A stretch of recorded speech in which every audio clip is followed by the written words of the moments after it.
నమస్తే. అయితే షారుఖ్కి ప్రశాంత్ నీల్కి ఏం జరుగుతుంది? అయితే రివెంజ్ ఎందుకని ఇంకా ప్రశాంత్ నీల్ ఇంకా ఆపుతలేదు? రివెంజ్ మీద రివెంజ్ తీర్చుకుంటూనే వస్తున్నారు. సో దీనికి రీజన్ ఏంటి? అసలుకి షారుఖ్కి ప్రశాంత్ నీల్కి మధ్య ఉన్న కనెక్షన్ ఏంటి? ఇవేంటో ఇప్పుడు చూద్దాం. సార్ నమస్తే. నమస్తే అండి. మొత్తానికి ప్రశాంత్ నీల్ ఆపకుండా షారుఖ్ మీద రివెంజ్ తీర్చుకుంటూ వస్తున్నాడు. సో హ్యాట్రిక్ రివెంజ్ కూడా తీర్చుకునే అవకాశం ఉందంటారా? ఉందేమో, ఎందుకంటే ఇది పగ ప్రతీకారాలు అనేవి రగులుతూనే ఉంటాయి. మరి అది ఎక్కడ ఎటు దారి తీస్తుందో తెలియదు. హీరోని జీరోని చేసే పరిస్థితి వచ్చింది. కారణం ఏంటంటే మనకి 2018లోకి ఫ్లాష్ బ్యాక్లోకి వెళ్తే KGF 1 వచ్చినప్పుడు అది కన్నడ సినిమా. జనరల్గా అది ఎవరు ఎక్స్పెక్ట్ చేయలే, అంత హిట్ అవుతుందని ఎక్స్పెక్ట్ చేయలే. దాంతో డబ్ చేసి దాంతో వదిలేరు. అది ప్రకంపన సృష్టించింది. ఇక్కడ ఎందుకు చెప్పుకుంటున్నామంటే అదే టైంలో షారుఖ్ ఖాన్ జీరో పేరుతో వచ్చిన ఒక సినిమా రిలీజ్ చేశారు. అదే టైంలో రిలీజ్ చేశారు. దాంతో ఆ సినిమా ఆయన అంత పెద్ద హీరోని కూడా జీరోని చేసిందని చెప్పాలి. అసలు కలెక్షన్స్ పరంగా దాంతో 3 ఏళ్ల పాటు ఆయన మేకప్ లేని పరిస్థితి, వేసుకునే పరిస్థితికి వచ్చేసాడు. అప్పటి పరిస్థితి 2018 నాటి పరిస్థితి అది. దాంతో మళ్ళీ ప్రశాంత్ నీల్ సినిమా వస్తే మరి మనం కూడా ఆ టైంకి వెళ్ళాలి అనే కసితో ఉన్నాడా లేదు తెలియదు. కానీ అది కసి అనుకోవాలా కాకతాళీయం అనుకోవాలా తెలియదు మనకి. చాలామంది నీకు వద్దు బాబు సలార్ వస్తుంది, నువ్వు తగ్గు అన్నారు. నేను తగ్గనన్నాడు ఆయన. మార్చుకొని డేట్ మార్చుకొని అన్నాడు. ఆయన చాలామంది డిస్ట్రిబ్యూటర్లు ఉంటారు కదా, వాళ్ళకి భయం ఉంటుంది కదా. గతంలో మనం ఒకసారి దెబ్బతిని ఉన్నాం, ఎందుకు వచ్చిన గొడవ, మనం ఆగిపోదాం అన్నా కానీ వినకుండా రిలీజ్ చేశారు. దాంతో ఆ సినిమా డంకీ సినిమా రాజ్కుమార్ హిరానీకి మంచి ఇది ఉంది, హిట్లు ఉన్నాయి. కాబట్టి పైగా షారుఖ్ ఖాన్కి హిట్లు ఉన్నాయి, 2 హిట్లు ఉన్నాయి, పఠాను జవాను. మరి ఎందుకో తగ్గలేదో తెలియదు. కానీ యావరేజ్ అయ్యే సినిమా డంకీ సినిమాని ఇప్పుడు గిని రిలీజ్ చేయకుండా వేరే డేట్లో రిలీజ్ చేస్తుంటే కనీసం యావరేజ్గానే మిగిలేది. ఇప్పుడు మళ్ళీ జీరో అవ్వాల్సిన పరిస్థితి వచ్చేసింది.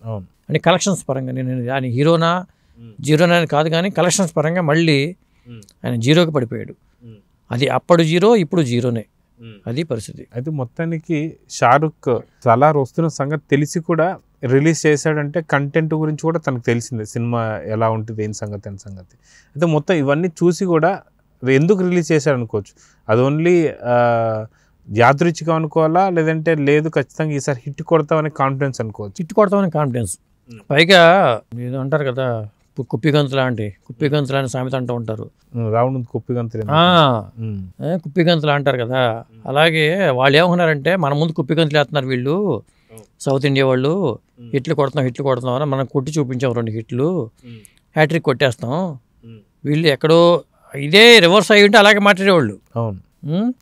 ఇదే సలార్ సినిమా ఫ్లాప్ అయ్యి డంకీ సినిమాకి హిట్ అయి ఉంటే ఖచ్చితంగా మళ్ళీ అలాగే అనేవాళ్ళు. కాబట్టి ఇప్పుడున్న పరిస్థితి ఏంటంటే పాపం ఆయన అనుకున్నది ఒకటి, జరిగింది అయితే ఒకటి.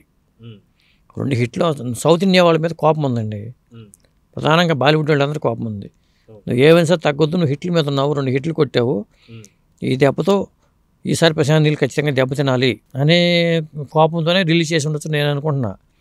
గతంలో జరిగిన జీరో విషయంలో ఆయన కలెక్షన్స్ పరంగా జీరో అయిపోయి మార్కెట్లో నిలబడలేని పరిస్థితి వచ్చింది. అప్పుడు ఒక విధంగా హీరో రాజకీయ సన్యాసం అంటారు కదా, అలాగే హీరోగా మేకప్ లేకుండా సన్యాసం తీసుకునే పరిస్థితి వచ్చింది.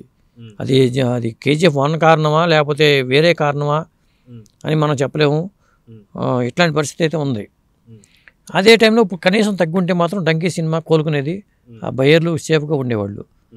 ఇప్పుడు పరిస్థితి చూస్తే మళ్ళీ ఒక బాలీవుడ్కి ప్రభాస్ అనే బొణుకు అయితే మళ్ళీ మొదలైంది. మళ్ళీ ప్రభాస్ అంటే మామూలుడు కాదు అనేది బాలీవుడ్కి జ్ఞాపకంలోకి వచ్చింది. అదే మొత్తానికి ఇక్కడ చూసుకుంటే ఒకసారేమో ప్రభాస్ సంబంధించి ఏదైతే ఉందో ఇప్పుడు సలార్తో ఒక రకమైన కసి తీర్చుకున్నాడు ప్రశాంత్. అదేవిధంగా అంతకుముందు ఇంకొక సినిమాతో కసి తీర్చుకున్నాడు. సో ఈ 2 చూసుకుంటూ వస్తే ఏం ఆలోచించవచ్చు అంటారు? మళ్ళీ 3వసారి ఆయన మళ్ళీ ప్రిపేర్ అవుతాడు. ప్రశాంత్ నీల్ మళ్ళీ NTRతో సినిమా చేసినప్పుడు ఇప్పుడు ఖచ్చితంగా ప్లాన్ చేసుకుంటారు. వీళ్ళకి ఏంటంటే సక్సెస్లు కొట్టడం ఒక ఎత్తు, పగా ప్రతీకారాలు అనేది ఒక ఎత్తుగా తీసుకుంటారు. ఎందుకంటే ఇది వార్, ఇది సౌత్ ఇండియా నార్త్ ఇండియా మధ్యలో వార్లుగా మారిపోయింది. అందువల్ల ఖచ్చితంగా మళ్ళీ 3వ ప్రయత్నం కూడా చేస్తాడు ఆయన. ఇప్పుడు 2 సార్లు అవమానాలు ఎదురైనాయి, హ్యాట్రిక్ అవమానం కూడా చూద్దాం అనుకోవచ్చు. ఈసారి వీళ్ళకి మనం ఏంటో చూపిద్దాం, అని కూడా అనుకోవచ్చు. కాబట్టి షారుఖ్ ఖాన్ అయితే మళ్ళీ తగ్గడు, ఖచ్చితంగా మళ్ళీ ఏదో సినిమాతో ప్రశాంత్ నీల్ మీద కోపం అనుకోవాలి, ప్రభాస్ మీద అనుకోవడానికి లేదు.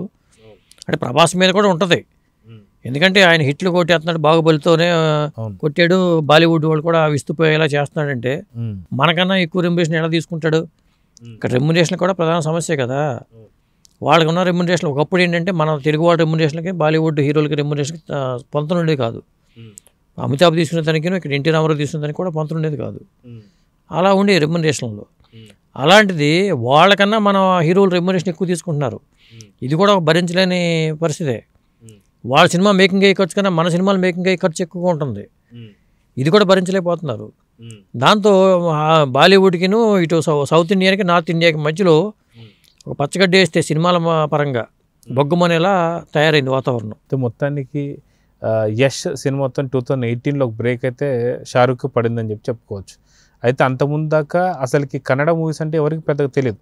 ఇప్పుడు కేజీఎఫ్ తర్వాత నుంచి కేజీఎఫ్ 1 కావచ్చు, చాప్టర్ 1, కేజీఎఫ్ 2 కావచ్చు, తర్వాత ఇప్పుడు మళ్ళీ సలార్ కావచ్చు, దాని మధ్యలో కాంతారా కావచ్చు, ఇలాంటి హిట్లతో సౌత్ ఇండియన్ సత్తా ఏందో చూపిస్తున్నారు అనుకోవచ్చు అంటారా? అంతేగా, ఎందుకంటే మనకి కూడా ఇప్పుడు పొద్దున మహేష్ బాబు రాజమౌళి సినిమా వస్తుంది, మరి అది దాదాపు 1000 కోట్ల సినిమా అంటున్నారు, బడ్జెట్ పరంగానే 1000 కోట్ల సినిమా అంటున్నారు.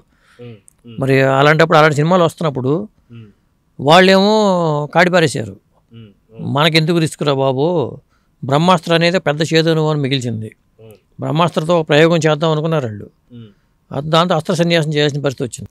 అదేదో 4 పార్ట్లు 5 పార్ట్లు అని కూడా అన్నారు, 5 పార్ట్స్ అన్నారు.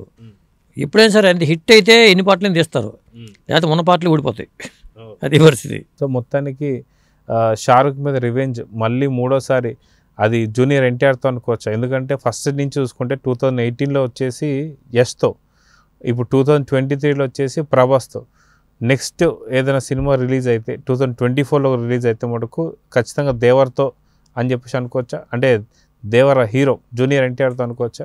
ఎన్టీఆర్తోనే అనుకోవచ్చు, ఎందుకంటే మరి ప్రశాంత్ నీల్ సినిమా నెక్స్ట్ అదే కాబట్టి అది కంప్లీట్ అయ్యి రిలీజ్ అయిన టైంలో మళ్ళీ ఏదో వదిలి ఆయన మరి భంగపడతారా ఈసారి? ఎందుకంటే ఒక పోరాటం, ఒక యుద్ధం గురించి చెప్తూ ఉంటారు. పద్దాక గజనీ మహమ్మద్ ఎవరో మాటికి ఓడిపోతుంటే ఒక సాలిగూడు అలుకుంటూ వెళ్ళిపోతే చివరికి సక్సెస్ అవుతుంది అది, దాన్ని ఫాలో అయ్యి తర్వాత విజయం సాధించాడని చెప్తారు.